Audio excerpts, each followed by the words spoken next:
Good morning, everybody. Thanks for joining. This is Danica. This is just with the kind of the format that we started doing with our webinars. We're doing kind of like segments. This is part one of a three-part series. This part is concentrating specifically on doing budgets and standard NAV. If there's any navigator or not-for-profit clients on the line, we'll be looking at that a little bit more next month. So just a brief introduction. I am Danica with Intelice Solutions. On this slide deck, you can see a link to our website where you can find other webinars that we've done strictly for NAV and others in other areas of IT. Also is my email address. I have another slide deck at the end of there that has my contact information. So if you miss it now, I'll bring the slide deck back at the end so that you can get that information. Just so that you know, email is probably the best way to get in touch with me. So here's a high-level agenda for today's webinar. First, we're going to talk about the different ways and different methodologies that you can use to create a budget. Then we're going to just talk about, very briefly, two different ways where you can modify using an Excel spreadsheet. And then we'll show how you would, once you have your budget set up, how you would view them on an account schedule. And then the formula that you would likely use in order to look at it on a JET report for those people who use JET reports. All right, so let's get started with some high-level things that you would do to start the creation of a budget. First of all, in most budgeting, you want to slice and dice your data by your different dimensions or profit or cost centers, whatever you want to call them. Those are set up in your general ledger setup. Inherently, there's a global dimension 1 or 2 that you see on all of your ledger entries in NAV, and those are available on all of your budgets. If you want to use any other what you call your shortcut dimensions, and here you can see in the sample database that I'm using, shortcut dimensions 3 through 6, if you wanted to use any of those on your budgets, if you were to go to your budget list, you would see these 4 different fields here. They're called budget dimension 1, 2, 3, and 4. If you wanted to be able to filter your budget on anything beyond your 2 global dimensions, you would define those on that budget line. And then you can see when you go to edit your budget, the additional dimensions that you have to find there, that's all, it's filtering. That's all that gives you the ability to do is to filter on these other dimensions. So to add a budget, just like a lot of other areas in NAV, and again, I'm going to be using NAV 2017. That is the most current version of NAV. So if your views look a tiny bit different, you might not be on the same version, but the core functionality should all still be there. I would go to my budget list and select new, and then on the first blank line, it's going to indicate that it's mandatory that you put a code in and then a name, and this is where you would fill in any of the dimensions you want to have the ability to filter on. Once you have your new budget added, you would then select that budget line on the list and edit budget, and then an edit budget window would open up. So let's go into NAV real quick and take a look at a few of the things that we just talked about already. So I'm going to do a search on General Ledger Setup. And here's where I was just talking about. On your Dimensions tab, you can see your 2 global dimensions that show up on all of your ledger entries, and then your other shortcut dimensions. If I go to Budgets, you can see here, this is where I'm going to see where I can add additional filtering options. So if I go into this 2019 budget, if I edit it, you can see down here, I can see purchaser and business group, because those are the 2 additional ones that I've added here. On this 2017 budget, since I don't have any additional options there, these are all grayed out, and there isn't anything else available to filter on. That's all that means there. So now to create a new one, I'm just going to do new, and I'm going to call this 2019 web, and this is going to be my webinar one. And just to show you how this works, I'm just going to add purchaser. It doesn't really matter. And then I can go in and edit my budget, and then you can see purchaser is the other option that I have available to filter on. And just to make this easier, I'm just going to put year in here so that my budget is filtered by the current year that I'm likely going to want to be creating this for. So let me move this off the screen and come back to the slide deck. And we're going to talk about one of the ways that you can start creating a budget. The first way that you can do it that we're going to be talking about is creating one by period. When you go into your Edit Budget screen on the ribbon, you'll see this option that's called GL Balance Budget. If you hit that option, Another window will open up, and on the Actions tab, you have this little icon here that says Create Budget. When you hit this Create Budget, you have two different options to do by period or history. So the first one we're going to talk about is period. If you select period, another window will open up that will look like this. I've explained what each one of the fields on this window are. What you would initially have to do is put in the very first date in which you want to start adding entries to your budget. So I'm going to be doing a sample of a 2019 budget, so January 1st is the first date that I'm going to put in here. I want to spread amounts over all 12 periods, so I want this budget to be 12 periods, and each period is going to be a month. And then here you're going to put in the amount that you want to create for the 12 periods. Now there's two different options on how to spread those amounts over those 12 periods. I put a brief explanation of what those are here. Your options in the amount type field are beginning amount and total amount. I also want to point out that using this task, you can only create budget lines for one line at a time. And if you think about it, that actually makes a little bit of sense. But going back to the difference between total amount and beginning amount, if I select total amount here and I put like $14,000 in there, what that's going to do is going to take that $14,000, divide it by 12, and put 1/12 of $14,000 in each one of your respective periods. If I use beginning amount, what that's going to do is it's going to put $14,000 in every single month. So for an annual amount, this would come to like $168,000 for this $14,000 amount. For the total amount, my annual amount would still stay at $14,000. Now, percent change, this is kind of an interesting one, and I'll show you the difference when we get into NAV in just a second on how this works. It works a little bit differently on both of these amounts as well. So if I use total amount, like again, that takes 1/12 and divides it over, and my annual period will still say 14,000. And if I put a percent change, what it does in the calculation is it will take a period, amount in your first period, then every single period will increment by whatever percent you put in here, but the total annual amount will still be $14,000. So let's take a look at that and see the difference between each way each one of these work. So I'm going to pull NAV back over here. I'm going to go into this 2019 web budget that I did, and I'm going to go in to edit my budget. And I'm going to make this screen big. So then now I'm going to go to this GL balance budget field, select this option, and I'm going to make this a little bit easier to look at. I just want to look at my revenue accounts. So here, I'm just going to go to this first revenue line, and the fields that are going to change are going to be these budgeted amounts fields. So now I'm going to go to my Actions tab, Create Budget, Amount by Period. You can see I've been messing with this a little bit. So I'm going to start this at January 1st, 2019, because I'm doing a 2019 budget. I want to spread this amount over 12 periods. Each period is going to be a month. Let me stay with the example that I had in the screenshot. And I'm going to do, first let's do total amount. And I'm going to change this to 0% right here. Now you can see right here, this pre-fills with the GL account number that I have selected on the tab here. And this is going to populate this budget that I have selected, my 2019 web. So if I hit OK here, you can see there's a tiny bit of rounding that goes on here, and if I go and drill down, you can see that it just took that 14,000, divided it by 12, and put that respective amount in each one of the periods.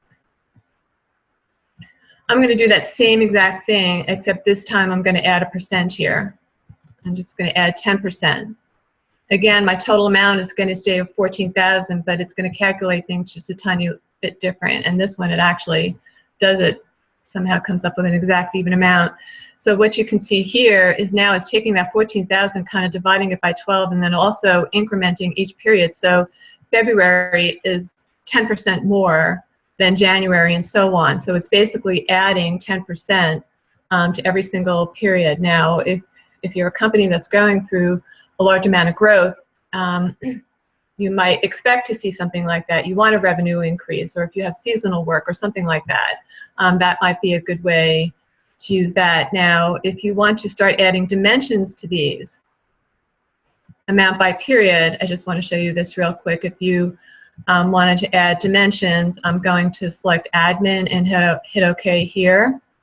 And then if I go here, you can see now it starts adding dimensions. Now, of course, you would need to rerun this for every time you wanted to add dimensional information or different amounts to each one of the different lines. So that is your amount by period.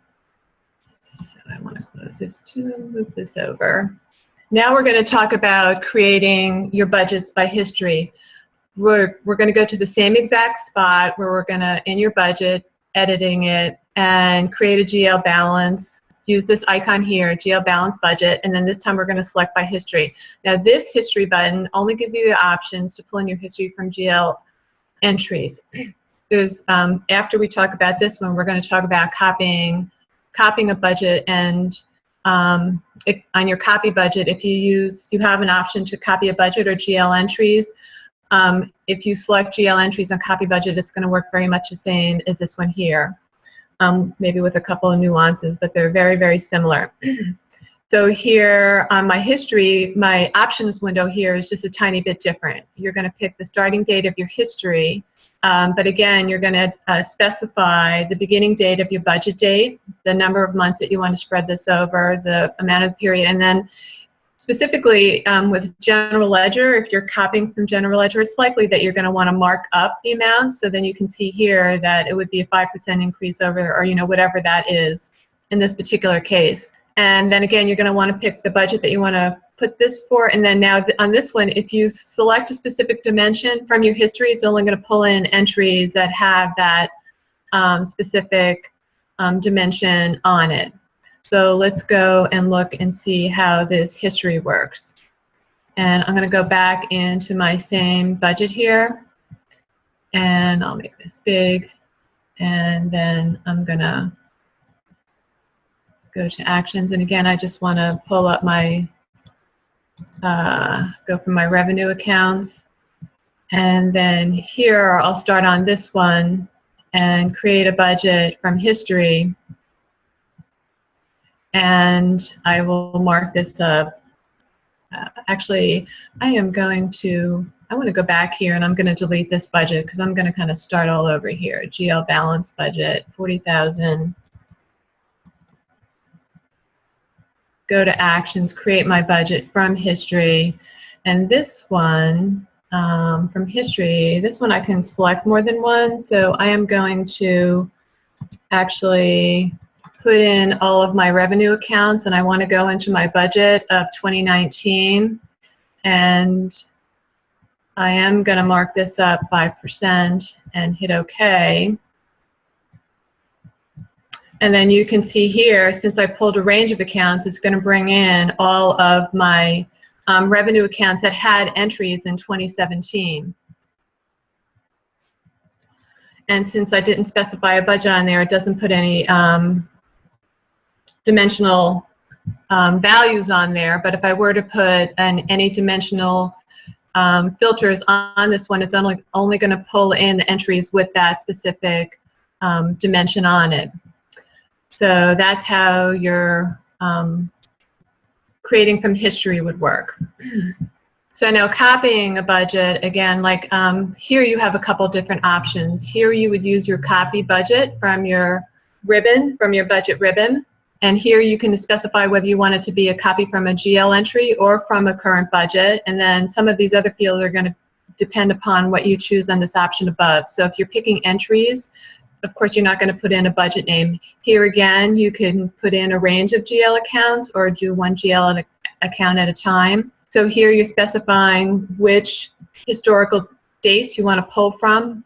Again, I'm going back to 2017, indicate whether you want to include or exclude closing entries, and then here you can pick any of the dimensions that you want to report on. Specify the budget name you want to pull it into, and then on this GL account number, you want to be cautious here. If you're selecting multiple accounts up here, if you put in, you're only allowed to put in an individual account here, or else you'll get an error. If you put in a range of accounts here, it's going to lump it all into the one GL account that you put here. So if you kind of want to copy account for account, put a range in up here and leave this blank. And again, you have an adjustment factor, how much you want to increase. If there's a rounding that you want to apply, and then your date range formula, what this is doing is it's basically, I put 2Y here because I am copying a 2017 GL entries into a 2019 budget. So I want to add 2 years to the dates from my source data. So that's why I'm putting a date change formula in here, or else you might not get the date range that you want in the specific budget. So let's go back into this copy budget feature, and let's see how that works. I'm going to go back to my edit budget, and then just also want to just show here, like I have all this budget. If you make mistakes along the way, it's real easy to kind of start over. Just delete budget, and boom, they're all gone. And then you can start over as many times as you want. So now I'm going to use the copy budget function. I'm going to select GL entries. I'm going to pull in everything from 2017. And I'm going to exclude my entries. And if anything has a department or a project, I want to do that. And I want to put the budget that I want to bring this into. I'm not going to put an adjustment factor in. I just want a one-to-one relationship to what is in there already. Rounding method is just going to be whole dollars, and I want, since this is a 2019 budget, I want to add 2 years to my date range that I put up here, and then I hit OK, start my copy, and it's been successfully copied. And then you can see, did I not change? Oh, sometimes I forget to change. Or did it not? Yes, start the copy. And then do a quick refresh, and then there's my budget. And I think I may have doubled it. I think I may have accidentally doubled it, but I think you get the idea. I didn't refresh properly. So that's how you would use this copy budget. And again, if you make any mistakes, you can just delete the budget, or even if there's just a few amounts that you want to change here, I can just drill down into this. And if I drill down, I can see all of the entries that came in here, and yes, you can see that I did in fact double it. But that's okay. It's easy just to delete and start over. But if there's just like a couple numbers that you want to change, here you'd be able to see the whole entire annual amount, and you can just come in and edit your list. And then just change 1 or 2 amounts right here if you wanted to, or if it's easier for you to go into an individual period and check it there, at least you're just going to see the data for that one particular period. So that's how you would use your copy budget, and if you wanted to copy a budget, you would use it in the same exact manner. It's just that instead of selecting GL entries, you would select your budget, and then here, this is where you would need to define the budget that you want to copy from, and everything else would work exactly the same. You pick the range of account numbers, the dates, and fill in all of your other fields here accordingly. Okay, exporting budgets.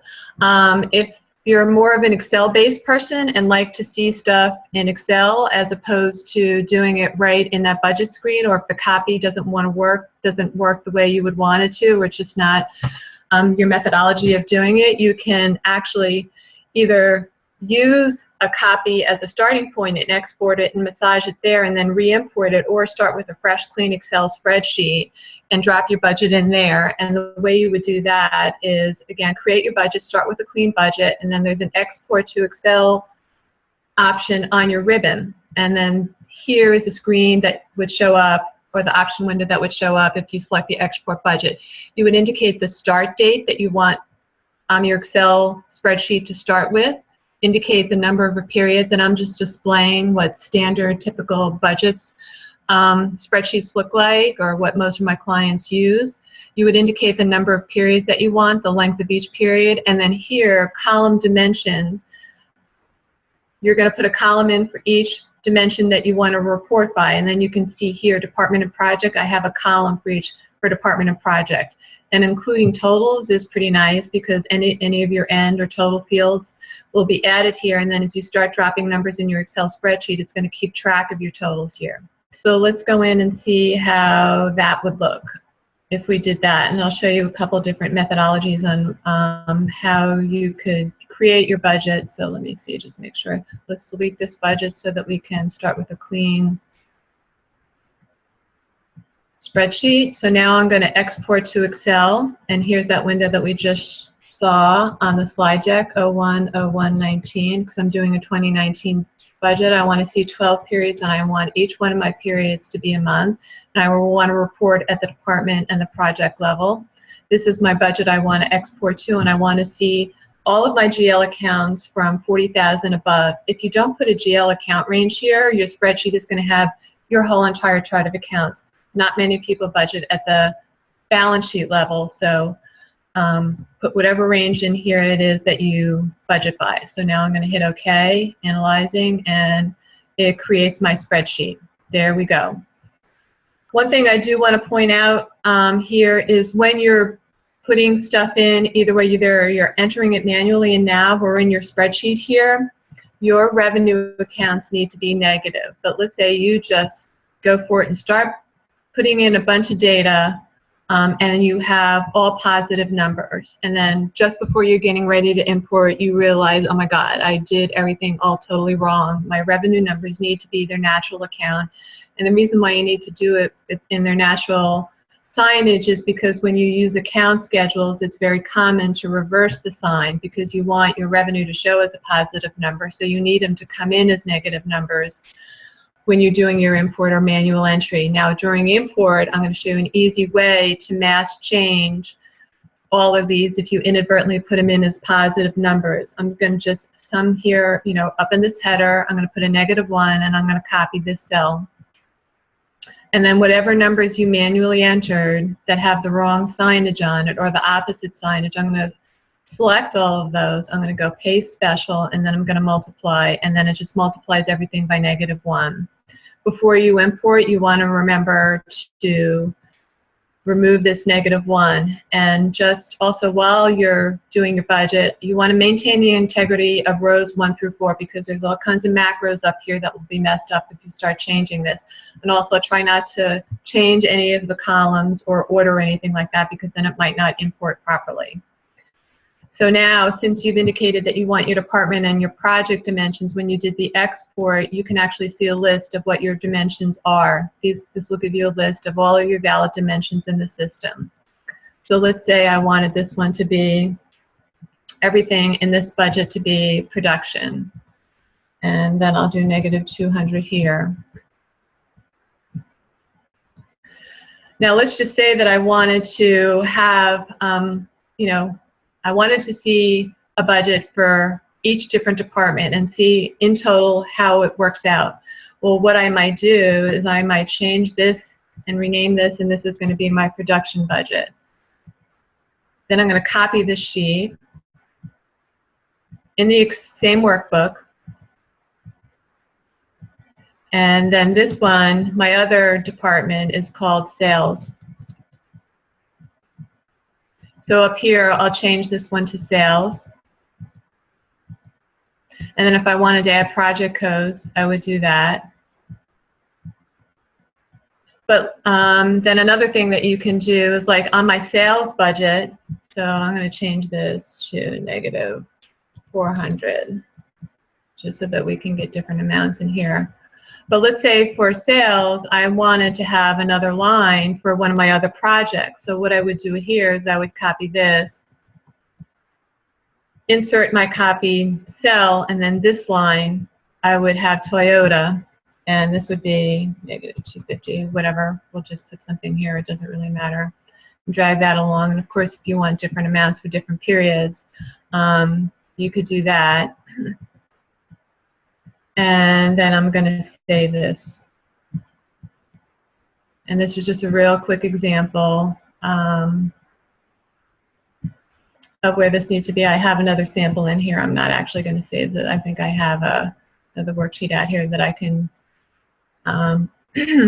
show. So now when you have your Excel spreadsheet all done, now you're ready to import.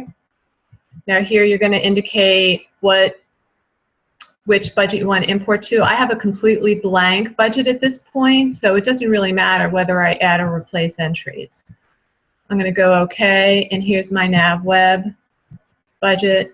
And then here, just like on the other one, this represents the 2 different worksheets. So now I can import this one. And since there's nothing in here, there's nothing really to replace yet.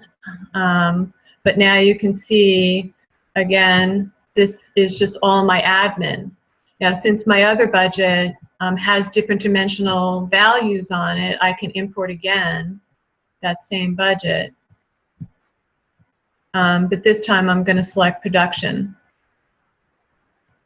Yes, replace. And this has been updated. Now you can see I have other numbers in here. Now I have my production one as well in here.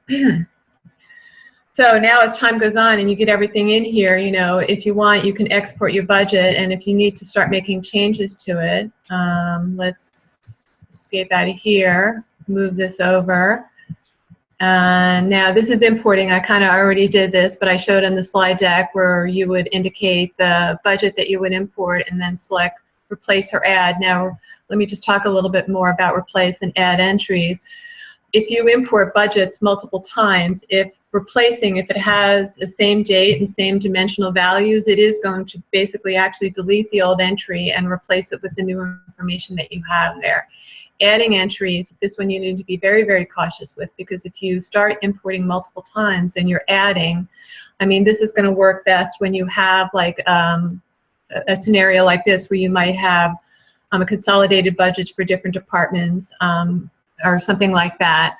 But if you use add entries to do modifications, which we'll talk about in a little while, I'll show you examples of how you would want to bring those in, because you need to be very cautious, because it would be very easy to duplicate your budget using that. So now let's talk about the two different ways you would modify using replace and add. So this is an example, like let's say you had your whole entire budget in there, but there's just a few little modifications that you would want to make. So you export your budget just so that you can see it in this Excel spreadsheet. If you wanted to use the replace entries, I just highlighted two different fields here. Let's say I wanted to change these amounts to 0. The way you would want to change it on the Excel spreadsheet is to actually put a 0 in there. If you did a replace and you simply left them blank, it would keep the original amount that's on here. So here you can see I also put like $500,000. So when I select replace, when I'm importing, this $611,000 would be replaced with $500,000. So anytime a number is different, it would be replaced. But if you wanted to remove or make a particular period 0, you need to put a 0 in. If you left a blank here, this would stay at $879,000 in your budget. If you want to use add entries to do corrections, it actually adds an additional entry in that budget line, and it does an adjustment to it. So in this particular case, if I wanted to, for instance, use these same two fields and you wanted to blank them out or make them 0, in this particular case, either a blank or 0 would actually do that. If I wanted to change this $611,000 to like $511,000, I would have to do like the variance amount here. So a positive 100,000 would change this to a negative 511,000. You know, this is something that you might have to play with a little bit. I don't see that people would actually use the add entries. I think this would be a little bit more cumbersome to look at. And I would imagine that these types of changes might actually be a little bit easier if you manually go in, or I think I would actually use the replace budget as opposed to add entries. But just wanted to let everyone know what all the options are to make corrections or changes to a budget. Now that you have your budget in, if you use account schedules and jet reports, I'm just going to go over real quickly how you would leverage those, pull your budgets in on financial reports. On account schedules, we would go to a column layout, and what is going to pull in your budget entries is there is a column here or a field where you would specify that you want to look at budget entries, and you would look at your ledger entry type field and make sure that that says budget entries. Now, in any given period, you can have more than one budget. There are some people who might want to have your original annual budget that someone has defined before you started the year, and then as time goes on, you develop mid-year forecast. Inherently, on an account schedule, when you put a date filter in, it's only going to look at your actuals and your budgets for that particular date field. But if you have more than one budget, if you had, you know, your original budget, a first quarter mid-year forecast, a second quarter mid-year forecast, a third year mid-year forecast, if you did not specify the budget that you have here, your budget column would include any and all budgets that have a date range of this filter. So hence you would use and have available for you this GL budget feature, you know, this budget option to pull in the appropriate budget. On your JET reports, the way you would do this is and then I know that all of you don't use jet reports, but just want to point this out because a lot of my users do have jet reports and leverage them quite a bit for financial reporting. The most popular function that you use is the GL function. When you go into the GL function, under your what parameter, you have the option to select budget. If you want to pull in actuals, that would be actual. So then on your budget, you would have a column, and I'm just looking at a canned jet report here, where they call that budget, that column plan, but in this column, all of my GL functions would have a budget, and then somewhere on the face of the report, you would have the budget name that you want to pull from, and then in the budget field here is where you would want to point to this budget that you want to use in each one of these different columns here. So let me go into NAV real quick and just show you firsthand the same thing. So I'm going to go into account schedules. And here I have an account schedule. I'm going to select this one. I have that budget analysis column layout. I'm going to go in to edit my column layout. And here is the column that I want to have to use as my budget. And here is where I would select that I want to use budget entries. And then if I look at the overview here, I'm going to go to 2017 because I think there's actually two different budgets here. You can see these numbers look really, really large because, like I said, I have two different budgets in here for 2017. I have the original budget, and if I filter by the original budget, you can see that these numbers look a little bit closer to what actuals, you know, a little bit more reasonable for the particular period that I'm looking at. And then if I select the mid-year forecast one, my numbers change a little bit because my mid-year forecast is a little bit higher than what my original budget was. So that's how you would toggle between the different budgets that you want to preview here. And then just real quick, this is what I was referring to on your JET report. Usually there's an options window where you can refresh, and this one currently is looking at that same 2017 budget, and then you have that 19,000 number, and if I were to refresh, I can get a list of all of my other budgets that are on here, and providing it falls within the correct date range, it's going to refresh real quick and fetch the new budget that I selected on this report, and it'll update my numbers to look at the new numbers. So now I'm looking at my 2017 mid-year forecast, and so you can toggle between the two different budgets and JET reports just as easily as you can in account schedules. Just a couple of helpful hints regarding when you're starting budgets. If you have any actual amounts or existing budgets that are a good starting point, you know, please look at those instead of starting 100% from scratch, you know, because you do have those adjustments in calculators where you can increase by certain percentages. When you're replacing, like we just talked about, just be sure that if you want to blank out any amounts or have them zero, make sure that you do actually have a zero in your cell if you're using the import function, or else it'll keep the original value that's in there.